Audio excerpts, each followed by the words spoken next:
ハローマットです。今日はウエストビレッジに来ました。ニューヨークで最も家賃の高いエリアの一つだそうです。でもちろん最も人気がある場所だとも思います。でただね、範囲がすごく広いんですね。ですから何回かに分けてご紹介するつもりです。で今日は夜も楽しめる場所を巡りながら、最終の目的地は今の社会を語る上で避けることができない、問題、その発端となった場所です。では行きましょう。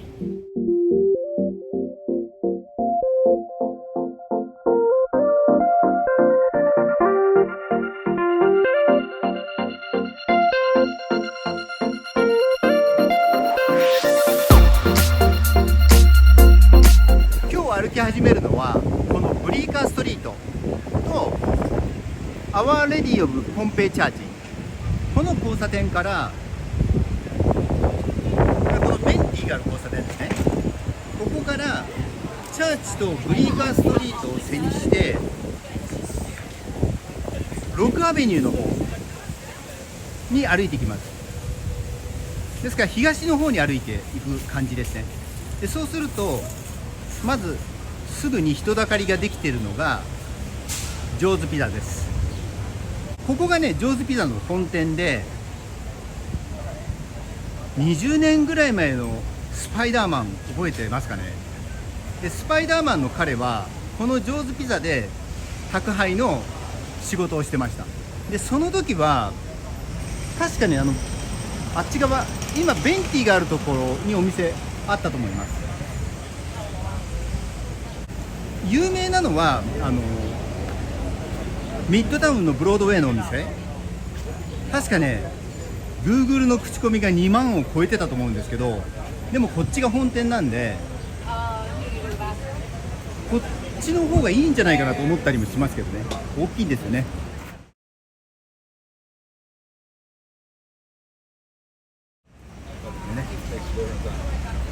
みんな食べてます。でもやっぱりみんな食べてるのは一番安いチーズってやつですね。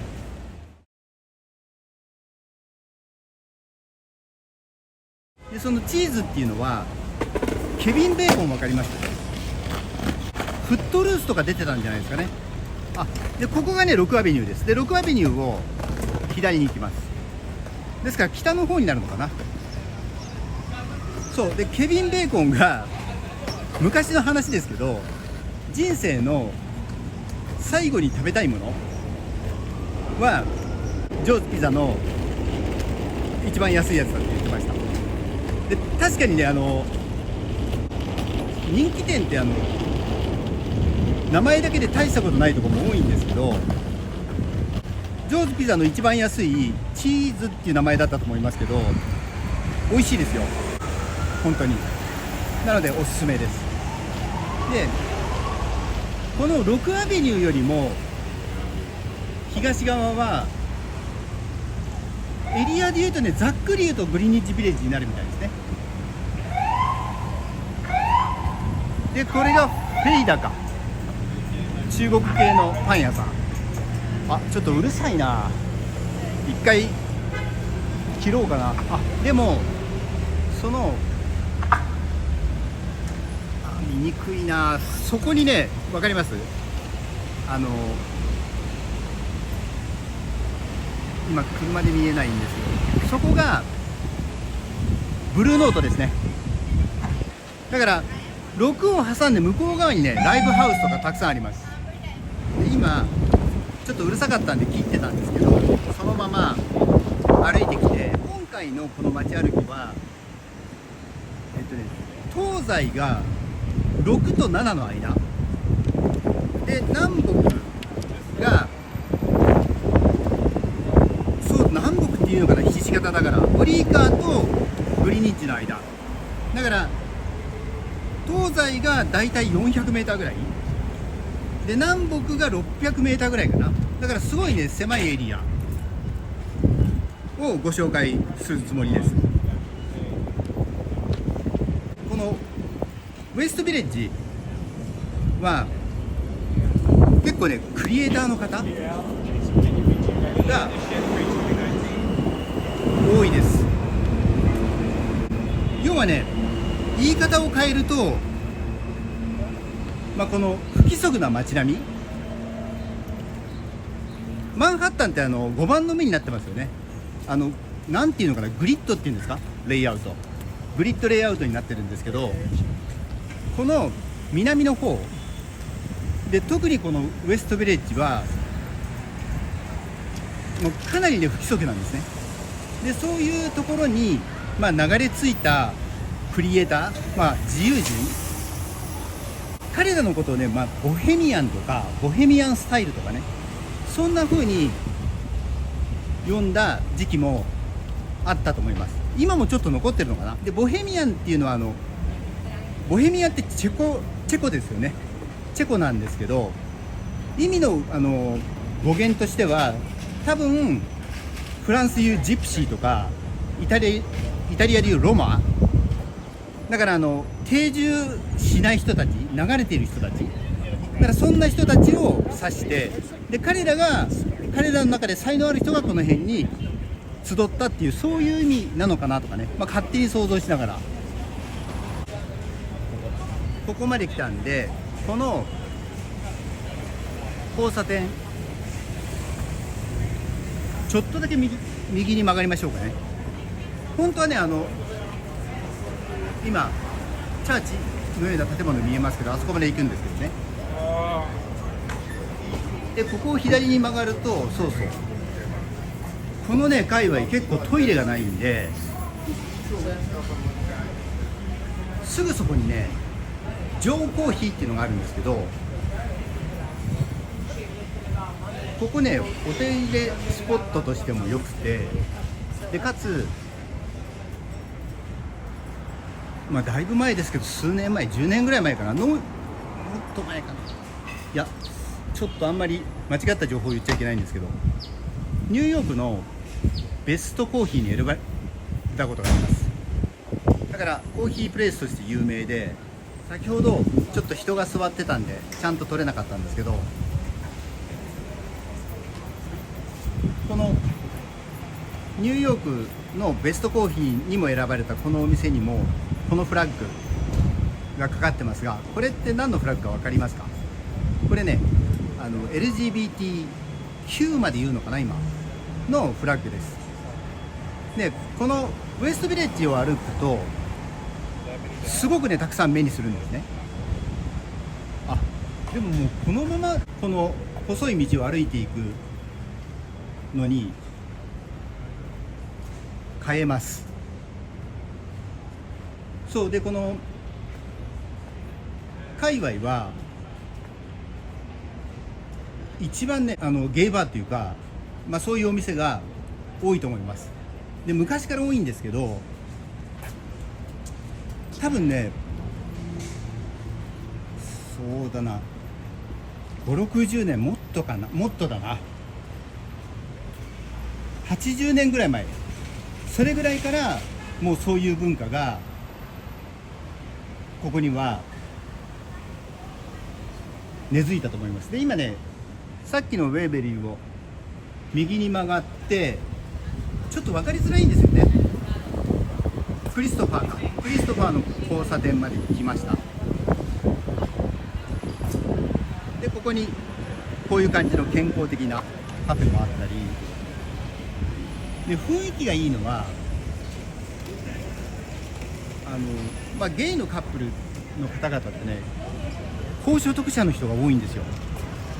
でそれまずなぜかっていうと、共働きだったりしますし、だから平和な街というか治安がいい街多いですよね。でそのまま歩いていくと、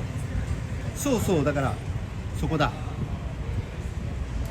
ニューヨークで一番歴史のあるゲイバーがそこにあります。一番古い。そこにレインボーのフラッグ見えると思いますけど、ジュリウスっていうんですけどね。でここが聖地と言われるところで今もね営業してます。でこのまま突っ切った方がいいな。ここもそうだから、ここがウエストの10ですね。そうすると、ウエストビレッジで一番有名なビレッジヴァンガードはね、いろんなプログラムあるんですけど、事前にチェックしてからの方がいいですね。というのはね、やっぱりだいぶ違うので、プログラム自体が。で一番有名なのが月曜日だと思うんですけど、日本の方も多いです。なので僕のおすすめとしては、事前に調べてから行った方がいいかなと思います。本当に自分が見たいものかどうかで、今ビレッジヴァンガードを後にして再び今日のスタート地点に戻るような感じで南に歩いていきます。だからひし形になってるので、今ねぐるっとこう回ってきた感じですかね。でこれからこの7アベニューを右に渡るので一度切りましたね。今7を渡ってシャールズを越えて、この辺のカフェも皆さんリラックスしていい感じですよね。でそのまま歩きます。歩いていくとまた W の10まで戻ってきました。 W の10って言っても斜めに走ってるんでちょっと分かりにくいですけど、で本当はねこの右側もたくさんいろんなのがあるんですけどね、例えばセックス&シティのキャリーのお家とかたくさんねあるんですけど、そうでこの10のここですね、10ストリートのこの交差点を右に曲がったすぐのところ、もちろんビレッジヴァンガードとかね、冒頭にあったブルーノート有名ですけど、このスモールズっていうジャズクラブ有名で、ここねおすすめですね。日本人の方なんですけど、僕が親しい方でここ大好きで、ニューヨークに来るたびに、その方は出張ベースでいらっしゃってるんですけど、このスモールズに来てますね。でこんな感じで今日天気がいいんで、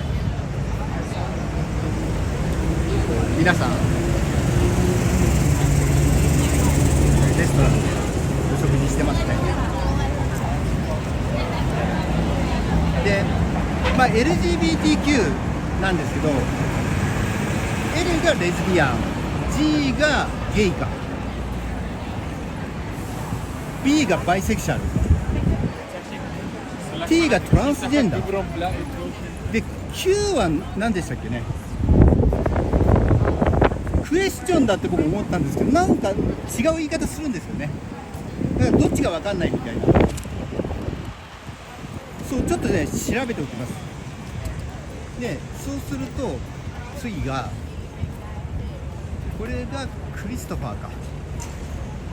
そうですね、7とクリストファーのこの交差点に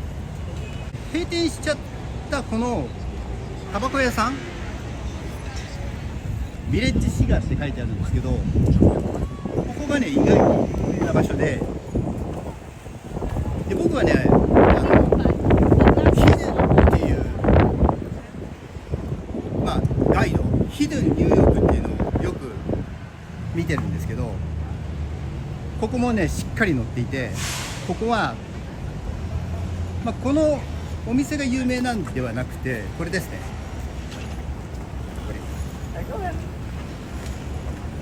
この三角のプレートの場所がマンハッタンで一番小さな個人所有の土地だそうです。でこれは書いてありますね、ヘスエステイトって書いてあるんですけど、ヘスさんっていう、家系が家計がっていうわけじゃないんですよ。この辺り全体がね、区画整理で立ち退きをさせられて、みんな反対したんですけど、結局立ち退いたっていう話なんですが、ちょっとした手違いで、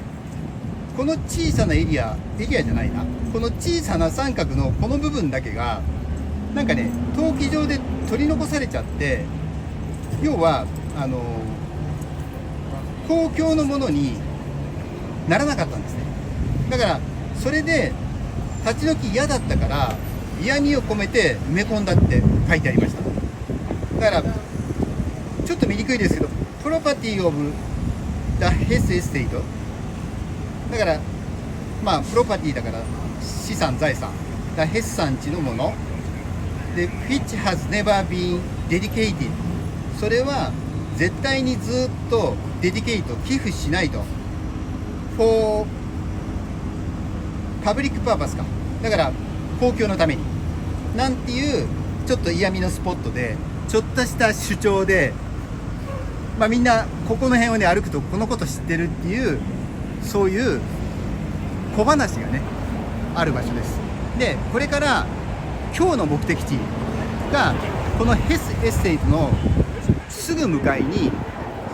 なります。でたくさんのレインボーのフラッグがありますよね。でそこが今回の目的地で、その場所は1900、僕が生まれる前なんで60年代にストーンウォールの暴動っていうのがあったんです。それもそのねヒドゥンっていうガイドだったかなに詳しく載ってたの、他の本だったかもしれないんですけど、ここでね起こったのがストーンウォールリオット、だから暴動リオットが起こったっていうのが出てました。でそれは何かというと、要はねこの界隈はたくさんのゲイバーがあって、そういう人たちが、毎晩集ってたんですね。もうそれもすごい数で、当時はセクシャルマイノリティの人権っていうのは認められてなかったんです。当然ですけど、だから同性愛者へのお酒の、提供っていうのは違法で、ちょくちょくね警察の踏み込みがあったって書いてありました。だからよく、警察の方に怒られたりしてたんですけど、何やってんだってことで、ゲイの方々なんで普段はね従順なんですけど、その夜だけがなぜか暴動に発展したそうです。でここに書いてありますね、ゲイリバレーションモニュメントになってますね。でここにもね詳しく書いてあるんですけど、ちょっと拡大で映らないんで、その反発したその夜は、たくさんの仲間を呼んで2000人ぐらいのゲイの人たちと、それから警察官とが衝突して、翌日とかもね続いたっていうことを記録されてます。で結構ね観光スポットで、今カメラ回してる人もいますし、あとマンハッタンにはプライベートでツアー、ガイドをしてる方がいて、だから5、6人でよく歩いてる姿見ると思うんですけど、それのウエストビレッジ版にも必ずこの場所は入ります。なのでこの場所からそういう問題が表面化したってことですね。だからそのゲイの問題、バイセクシャルの問題っていうのは隠されたというか、あまり表に出なかった問題だったんですけど、そのストーンウォールの悲劇によって世界中にというかね知れ渡って、で世界各地でいろんな人が声を上げるようになって今に至る、そういうその問題の発端になった場所だっていうことを知りました。僕もそのガイドというか本からね。でここにザ・ストーンウォール・インって書いてあるこの場所ですから、その暴動化した人たちが集まったのはさっきの公園なんですけど、その悲劇が起こったのがこのストーンウォールインです。この場所に警察が踏み込んで、そしてこの界隈にいた同性愛者の人たちが集まってきて、で警察と衝突したということで、このねストーンウォールインは今は歴史遺産になってると思います。でこの辺も詳しく書いてある。多くの人がねその内容を見てますね。ヒストリックステージ、結構最近ですね。そう最近指定されたんだ。そう最後のに書いてありますもんね。コミュニティだってコンティニュースストラグフォーイクオリティか、だから平等にで、そういう場所です。ですからこの人気のウエストビレッジでおしゃれなお店が多いウエストビレッジなんですけど、そういう歴史があった場所で、ここで起こった問題っていうのはその後の社会にね大きな影響を与えたものだと思います。ですからそんな目線でこの界隈を歩いて、詳しくねいろんなところにこれダウンロードすると、そうダウンロードして一読すると理解できると思います。で今日は、この街歩き最後にねもう一つだけご紹介したいと思います。ですから今回本当は、このストーンウォールの悲劇のこのストーンウォールインが今回の、旅というか街歩きの目的地で、ウエストビレッジってはこういう街なんだよっていうことをお話しして、こんな問題始まりましたっていうことで終わりたかったんですけど、実は歩いてるとおトイレとかいろいろ行きたくなると思うんで、最後にね行った方がいいと思っている場所がこのブーシェリエじゃないですよね。ここ人気なんですよ。ユニオンスクエアにもあるんですけどね。そう次にというか最後の場所は、僕がねマンハッタンで一番流行ってると思うビアバーです。ここに看板でブリーカーストリートネクストレフトで出てると思います。ですから要はスタート地点のブリーカーストリートに戻ってきたってことですよね。だからこのブリーカーストリートを左に曲がって歩いていくと今日のスタート地点になってくるんです。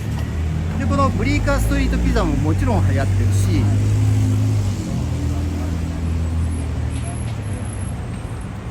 やっぱイタリア系多いからピザ好きなのかな。であそこもすごいですよ行列。あそこはねジョーズピザじゃなくてジョーンズピザで、ここも流行ってるし、で今日最後にご紹介するのはまだねお昼なんで外にでも一応満員かな。このねブラインドタイガー、ここです。ここね夕方から深夜まで信じられないぐらい混んでます。もうびっくりするぐらい混んでるビアバーで、ここが特別に何かがあるってわけじゃないんですけどね、シエラネバダとかニューヨーク関係ないですからね。そうなんですけど、ちょっとね驚くぐらい流行ってるビアバーです。でしかもお店の人もかっこよくて、女性のバーテンダーの方の入れ墨とかめちゃくちゃかっこいいんで、ぜひちょっとだけ立ち寄って、席は中はないですけど夜は立ち飲みになるんですけど、でおトイレ行って、夕方だったらねおトイレ行って街歩きを終えるのがいいと思います。で今日はニューヨークで一番人気がある街の一つウエストビレッジを紹介しました。でもし面白いと思ってくださったらチャンネル登録もしていただけると嬉しいです。では失礼します。